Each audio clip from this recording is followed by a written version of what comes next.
Well, first of all, I'm not here to give advices. I'm here to share my experience of having worked with autonomy. And the Åland Islands, they have territorial autonomy. And territorial autonomy is, of course, very difficult to obtain. And we are an island, and that's an advantage. But there are other forms of autonomy, like personal autonomy, cultural autonomy.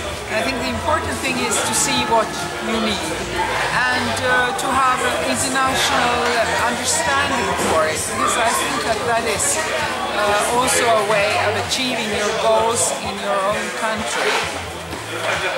Do you see a time frame, let's say 5 years, 10 years, when this... It depends on how efficient you are. And what would you call an efficient fight for autonomy? I think that you have to have discussions and negotiations, and you have to have it. I would also say that it's very useful to have it in an international framework. And I think this, the arrangement here in Tusnad, very, very important. But I think that you should involve also the representatives of the Romanian state and Romanian authorities, because you have to convince them also. How long did it take, how long the process took in the case of the Åland Islands? No, that was quick, because that was an issue that was solved by an international organization. It was solved by the League of Nations because it was a conflict between two countries.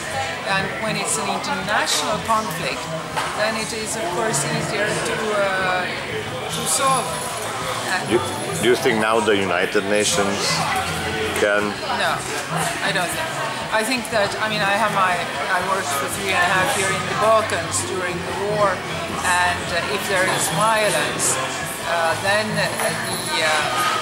like in Kosovo and like in Bosnia and like in former Yugoslavia, then Croatia also, then the UN is allowed in, but you can see the areas where there is no violence, for example Dalai Lama, and other areas also where there is no violence, and that is of course preferable.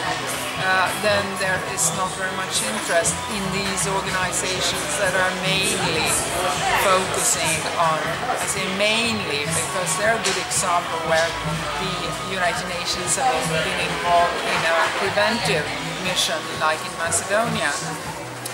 But I think that mostly they have to concentrate on places where there is war, and therefore I don't think you should count on the European Union. I think you have to trust yourself, and you have to work in an international environment. European Union, Council of Europe, the OSCE, etc.